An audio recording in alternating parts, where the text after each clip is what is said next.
Alrighty guys, so like I said before, I started self-harming probably around 3 years ago. And if you don't know my story, I'm going to put a link down below kind of explaining my mental illness story and how, I came to be how I am now. And so if you're interested in watching that, go ahead, watch it. I'm going to post a link down below. Just go ahead and press on that. But if not, no worries. So basically, there are a couple of different reasons why I believe people personally self-harm. And some of them have to do, and some of those reasons are different for different people. When I first started self-harming, I actually first started self-harming for punishment. At the time, I was not feeling good enough at all. I felt like I was letting specific people down.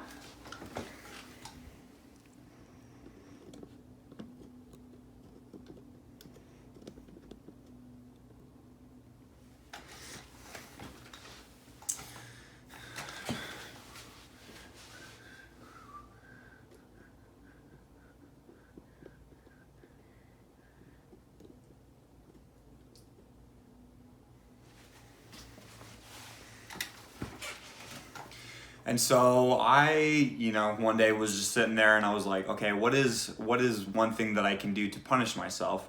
And for whatever reason, with no background of self-harm before, I just thought, I could start burning. And so that very day, I started burning. And for a while, the burning was the only way that I would self-harm. It got to the point where, I wasn't ever feeling good enough, and so I started burning every single day. I would use a pan. I would take a frying pan, put it on the stove, turn it up all the way, wait for the pan to get, red hot, and then use the pan and put it either on my arm, as you can see, or on my legs, as you can see in the picture. And so that's why most of my scars are actually pretty thick, is because a lot of them were actually burns from me using a pan. And so, when I first started self-harming, it was mostly due to me, not feeling good enough, a way to punish myself whenever I felt like I'd let someone down. But eventually, the self-harm, just really turned into an addiction. I know there's a lot of people who use self-harm to feel in control. If they feel like their life is, pretty much in chaos and there's not really anything that they can do to control their life, they use self-harm as a way to be able to control some sort of their life. Other people use self-harm simply due to the fact that they enjoy pain. And it's really quite crazy just how addicting pain can be. I first started self-harming just to punish myself, but after a number of months to a year, I realized how addicted I was and my body was to the pain, to the point where I wasn't able to go a day without self-harming just because my body would need that release that comes from self-harm. A lot of people use self-harm just because they don't feel good enough. They think that, whether they're punishing themselves, whether they just want the pain, or whether they are looking for some way to escape the fact that they feel like they are not good enough, self-harm is a way to counteract those feelings. I know people who use self-harm to get rid of suicidal thoughts. For a while, when I was on the wrong medication, I actually would burn simply to get rid of suicidal thoughts. I was on the wrong medication, and I'd be sitting at home shaking because I wanted to commit suicide so bad. And because I had already had that experience of self-harm, I was like, I could just use self-harm to get rid of these suicidal thoughts. And of course it worked. It worked very well. To the point where anytime I was having suicidal thoughts, I would either burn or cut. And obviously, you know, this is not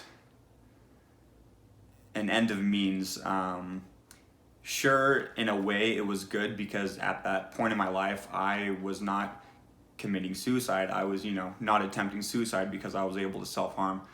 But, you know, after years of practicing and counseling and medication and all these other things that I've done to get to the point where I am now, I've realized that there are so many other ways that can be, so many other things that can be extremely beneficial to you that can get rid of those suicidal thoughts. For me personally, I go to the gym quite a bit, sometimes 2 to 3 times a day, just because if I'm having a really rough day, I need that release. I need that pain that comes from going to the gym, from pushing myself, from exerting my body.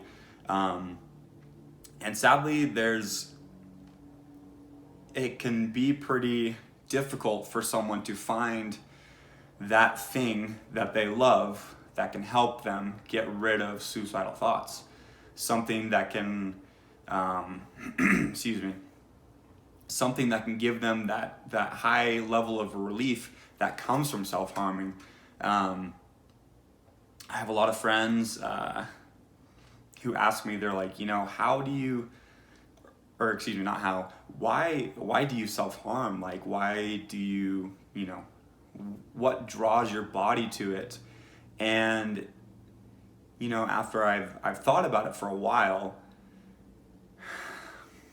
there really is no specific answer I can ever give to anyone. You know, I explain to them that the pain, through the pain, there's a relief. That, you know, when I self-harm, that pain is so much of a distraction that it literally can take my thoughts from, you know, suicidal ideations to pain. Now that in and of itself is extremely powerful. But like I said before, it's not an ends to a means. And people never really understand this. You know, as I've been more open about it and told people, you know, what my scars are from, I get a lot of, you know, a lot of crazy looks, a lot of people who look at me and say, you know, why would you purposely mutilate your body? Why would you purposely cut or burn or do these different things that, you know, that cause your body harm? And most of the time I tell them I don't know. You know, that's something that's really frustrating about being addicted to self-harm, is that most of the time you don't know why your body craves it or why you want to do it. It just simply is. You know, it's like having addiction to tobacco. You know, how do you explain to someone who has never smoked a cigarette, how do you explain to someone that your body craves that nicotine? It's the same thing with self-harm. For someone who's never felt pain for release from self-harm, it is pretty much impossible to explain to someone why someone as a self-harmer would do it and why they get the release that they do. You know, scientifically, there are a lot of different answers that has to do with, you know, the dopamine release and all that good stuff, the endorphin rush that comes from it and everything. But other than that, it's very difficult to explain to people why people self-harm. And that's why I do what I do, because I want to try to help people realize that it is not always just a choice. Surely, you know, when I want to self-harm, it is definitely my choice to cut, to burn. But sometimes it is much more than that. It's a craving. It's It's something that your body wants beyond reason, and it alters your brain and basically tells your brain, this is okay, even when in reality it's not. And so that's why I think explaining self-harm to people is so difficult, just because it's very, it's not common talk. It's very rare that I talk to someone and they know exactly what I'm talking about. If I'm explaining to someone, I have these scars from self-harm years ago, and they're like, oh, no way, like I have scars too from that reason. That's always like a huge sense of relief, because I know that they understand why I do it. And in that small way, they can relate to me, which is really, and in those moments, I'm really grateful for the fact that someone can understand me for who I am, for the struggles that I struggle with every single day, even though, that person has really gone through a lot as well, and I know they have. And so I want to make this topic not taboo. I feel like where I live in Utah, in the Mormon culture, in Christian culture, in so many different parts of society, that self-harm, suicide, and other sorts of mental illness are just completely looked down upon, which in reality is pretty frustrating to me. Just because, as someone who has gone through all of it and is continuing to go through all of it, it's kind of disheartening to see people's reactions when they've never met me before. They don't know who I am, but they see my scars, and I can immediately see either their displeasure or their confusion, or or whatever negative emotion that they have. That can definitely be pretty frustrating and pretty saddening, just because I feel like we need to do better as a society to educate others to be able to know what mental illness is, and know how to help each other when we are specifically going through these hard times. There's hundreds of thousands of people who suffer in silence every single day through mental illness. And because I put this out on social media, I have dozens of people reach out to me a day and ask for help, and I always do my best to help these people. But I feel like as we strive to be able to make this topic not a taboo topic, and make it so that if we see someone who has self-harm scars, just know they've been through a really hard time. They might still be going through a really hard time, but I'm not going to judge them because of it. That would be like saying, oh, he has a broken leg, I'm going to judge him and think that just because he has a broke leg, that he's emo, he listens to screamo and all these other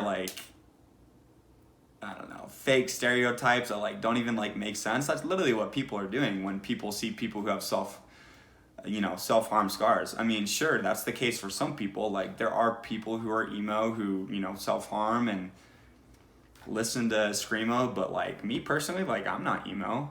I mean, I love listening to hard rock. I listen to screamo, metal, pretty much any type of rock. But there's no way in hell I'm emo. You know what I mean? I'm just a normal dude. Normal dude from California who just, has been through some stuff.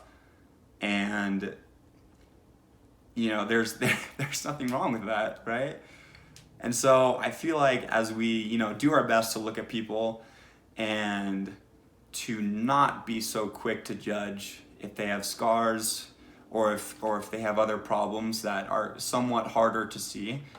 And if we just look at that person and be like, you know what, they've been through a really hard time, but I'm going to do my best to be their friend, just to be kind to them and not, replace normal stereotypes that are placed on people who, who have mental illness. And I think honestly, one day at a time, one person at a time, like as each person tries to do this, like we honestly can change the world, which eventually is my goal. I mean, that's, why I started this YouTube channel. That's why I post on social media. That's why I do what I do. I want to get rid of the negative stereotype that surrounds mental illness. I mean, I personally don't think there's anything wrong with having mental illness. It's just like having a broken leg. It's something that something happens to you unexpectedly, and your mind is injured because of it. And because of that, there are certain effects upon your body or upon your mind. And, there's nothing wrong with that, like, honestly. And so, so those are the reasons why, why I started self-harming. I want you guys to try to do your best to try to come out of your shell, especially because I know there's a lot of people here on this channel that watch this channel who deal with these problems as well, because as a self-harmer, I have looked up self-harm and such related topics on YouTube and such. If you guys could comment below and tell me, like, why do you guys self-harm? Like, what draws you to it? What draws you to, to suicide? To all these things that are surrounded around this specific aura of mental illness. And like, as I said before, like, if you don't want to comment, great. But like, if you do, I feel like that's just helping others and showing others that, there's nothing wrong with having problems. As scary as it is to admit and tell people that, you have a problem, there really is nothing wrong with it. And so, like I said before, comment below. And I would really love to, see why you guys self-harm. And in the future, I'm actually going to be making a video about about how I've stopped self-harming, right? I mean, I'm definitely not to the point where I can say I've gone more than 2 months without self-harming. It's probably been around a month for me since I've cut, which is pretty good, really good for me actually. But the next video I'm going to be making is going to be about self-harm, but how to counteract your feelings of self-harm. Like, what can you do personally to not self-harm, to fight those urges, right? And so once again, I thank you guys for watching my videos, for spreading the word. I'm just just a normal guy trying to do this for you guys so I can change the world, change how people look at mental illness. If you guys like my video, please like down below, subscribe, put on that bell notification so whenever I put on a new video, you guys can watch it and like it. Like, that would honestly mean the world to me. So I really appreciate it, and I'll talk to you guys soon. Love you guys. Bye.